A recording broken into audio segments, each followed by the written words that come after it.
Is the market going to crash? Are we going to go into a recession? Find out on today's Realtor Spotlight with Angelo Davis.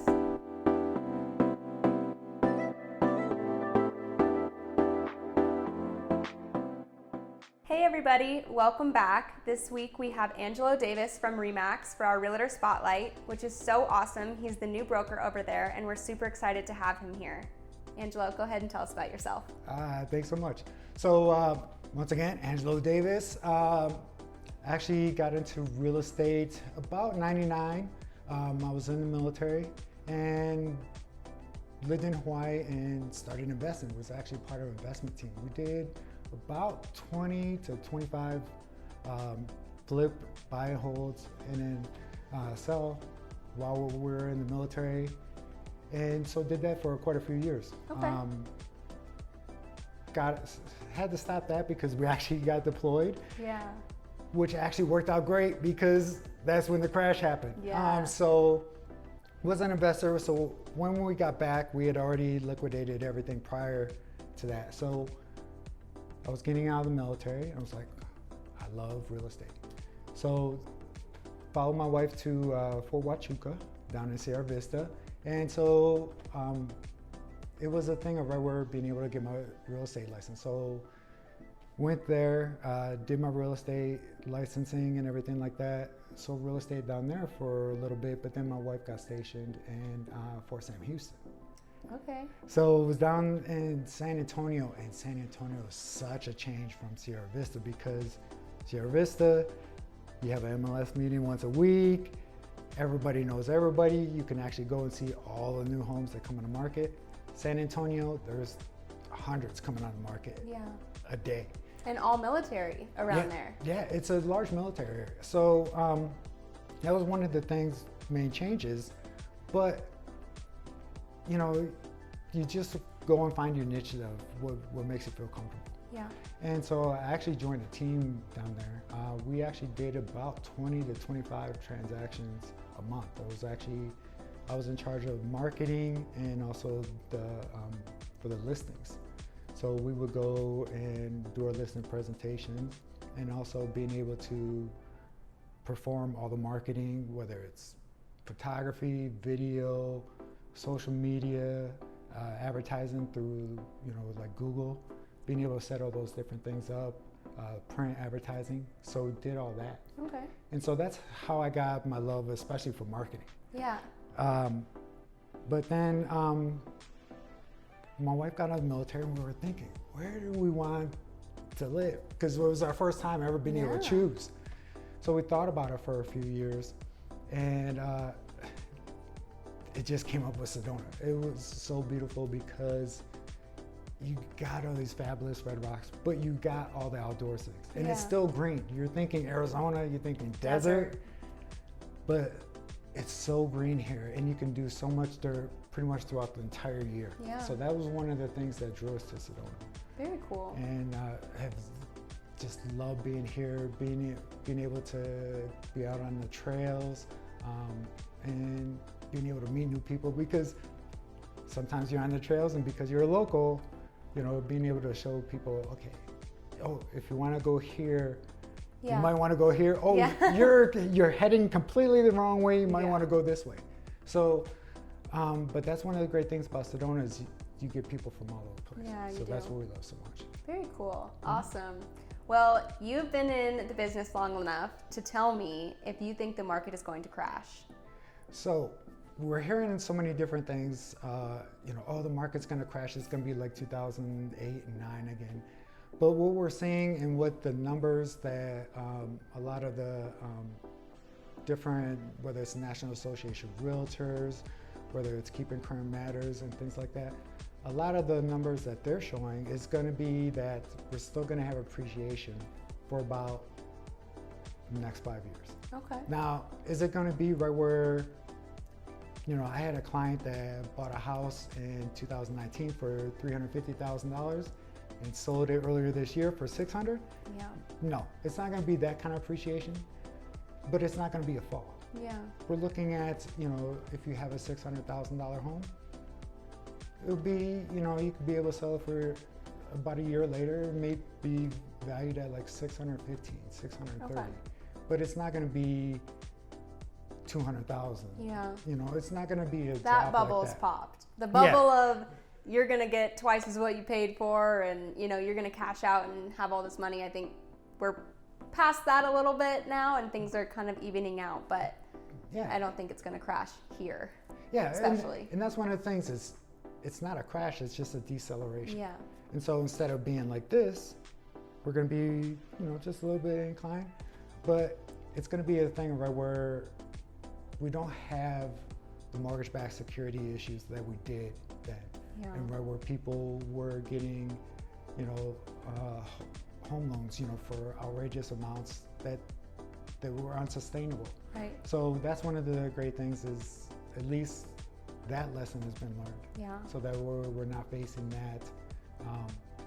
But I think the market's still going to be somewhat strong. We're actually looking at similar numbers to probably like 2018, 2019 as far as sales.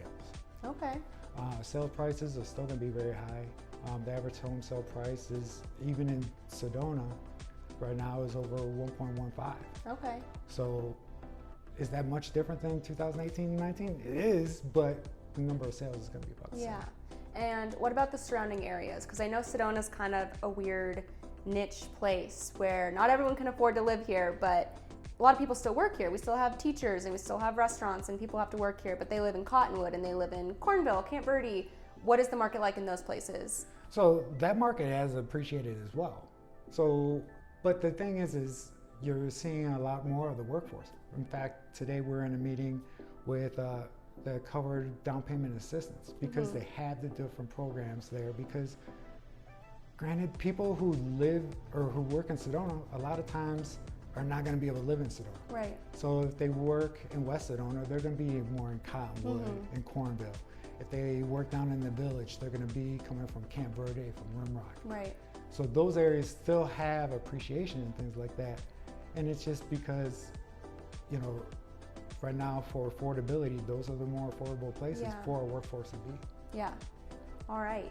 So you are blowing up on Instagram. You have really awesome drone footage. You do market minutes. You do all of these things where you're giving statistics and you're showing Sedona and all of these things. Can you tell us a little bit about that? Yeah. So one of the things I learned is that a lot of times when you're marketing, people want to know about you. Yeah. Because when you're looking at buying or selling your home, you want to connect with somebody that's like you, that has similar thoughts and things like that, which is kind of funny because it just happens to be that most of the people I work with are like pet owners, and I love pets. But people want to know the backdrop of it, what the different things that you're interested in. And so I, come from a military background. I used to, run the roads and run the trails and everything like that, and just thought, what a great idea to be able to showcase that. To be able to take a few minutes and be able to show people, the different areas of Sedona and things like that. And then I got friends from, across the country or other parts of the world that were like, we love your videos. Keep on doing it. And so they were actually egging me on. And so I was doing just regular iPhone videos and just thought, what if I got a drone? What if I was able to do that? So I started doing the drone footage, and it's a great thing to be able to just showcase all the incredible places that Sedona has to offer. Yeah. And Instagram and like TikTok and Facebook, those are great places to be able to showcase that. Yeah. But I think along with that, it also helped me to ease into being able to do like the Sedona Real Estate Monday Morning Market Minute, and being able to do that, because people want to be able to get information and not have a whole lot of time. Yeah. Right now, most people's attention span, especially when they're in those places, is very short. It's very low. Very short. So being able to do the Monday Morning Market Minute and being able to say, hey, this is what I'm seeing in this area of Sedona. This is how it's going to affect you, whether you're looking at buying or selling. And being able to give people an idea of that was just a natural flow. Yeah, and it's great to have the facts. Nobody wants the fluff and nobody wants come and do this and that. It's like, these are the numbers, this is where we're at. And that's like, I know when I'm doing any research, I don't want to watch the whole video. I just want that. So I think the Market Minute is so clever, and I think it's going to do really well. Ah, thanks. Yeah. And that's the other thing too, is a lot of people are going to have different things that they're attracted to. Yeah. Like you were saying, you're a numbers person. I want the facts, I want the numbers. And some people like the creative and things like that. So when you're doing those different things with the videos and even with your marketing, you want to be able to incorporate those different things to be able to, you know, attract the people that are interested in that and be able to say, yeah, I'm more interested in this than that. For example, even for marketing listings, some people may be more, you know, investor type. I want to know the cash on cash return. I want to know, you know, what's the cash flow? You know, what am I looking at for my ROI? Other people are going to be interested in, hey, what kind of views do I get? Yeah. Is it a family neighborhood? Is it, you know, what type of neighborhood? What, you know, am I going to be near places where I could be able to take my dog for a walk? Am I going to be able to near places that if I want to go hit the trails for either mountain biking or hiking, they're going to be more interested in that. So you want to be able to give people an idea of the different types of things that they could be able to do and give them the information that they're going to resonate with. Yeah, I think that's one of the most important qualities that a realtor needs to have, is being able to talk to both the investor and being able to talk to the person who wants to buy their family home or their dream home. You have to be able to fit that personality and be able to adapt and say, oh, you're an investor, well, let's find you the best Airbnb in Sedona. Or I just had a baby, let's find you the best family home, let's put you in the best school district. So I think you do a really great job of that, and a lot of realtors at RE/MAX do that same thing. Oh yeah, we got a great team over there. I just actually became the broker earlier this year. Congratulations. Thank you so much. And there's actually, the funny thing is we were talking about this, is one of the things we wanted to be able to maintain was the culture. And the funny thing is it's very family oriented over there, because we have a lot of teams where it's husband, wife, father, son, mother, son, you know. And so that's one of the things, is being able to have that culture, to be able to allow the agents to be able to, you know, do what they need to do to be able to service their clients and be able to get the best things for them. Give them the resources and the ability to be able to do their job the best way they can. And at the same time, being able to provide as much for our clients as possible, whether it's CMAs or whether they're listing their home and having, you know, the different photography or the different marketing things that we're doing. So that's one of the things that we looked at, is we try to increase our social media presence quite a bit. Being able to do the Instagram, even from our office, or Facebook Reels and things like that, being able to incorporate those different things. It's trying to be able to reach out to those people that are interested. I think the sense of family goes a long way. I know that Sedona is obviously a huge tourist destination, but if you live here, you know it is such a small community. Everybody knows everybody. I was born and raised here. I graduated with probably everyone I went to first grade with. I mean, it's a very small town, and I feel like if you're coming here to buy a home, you get that sense of feeling when you are working with a mother and son team or a husband and wife team. You get the sense of community and the sense of family, even if you're not from here. Yeah, and that's the thing, is when I'm actually going out to the hikes and things like that, I'm seeing a lot of the same people, and everybody's waving and things like that. You get that feel of, you know, even while you're driving down the street, people, because they recognize you. You get that small town feel. That's one of the things that is so great about Sedona, is you get that small town feel, but you also get the introduction to people from other places, in other countries and things like that. So we get a lot of the tourists that come in, but we're also able to share some of ourselves, along with, you know, being a close-knit family. Awesome. And sometimes family argues. Yeah, it's true. Well, is there anything you'd like to share or make sure that we get into this video as far as clientele or your business or personally, anything you want people to know? No, I just wanted to be able to have an introduction, be able to say, you know, thank you so much. Fairway's a great place.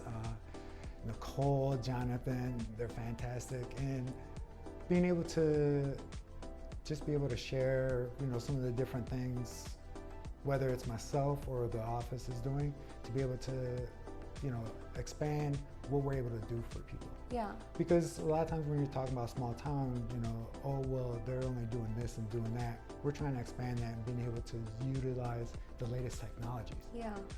And use latest things to be able to reach the most people for our clients. Yeah. I think Fairway is on the same page, and we work with RE/MAX a lot, and we work obviously closely and well together, and that's our same goal, is to reach more people than just Sedona and reach a bigger community and do the best job that we can.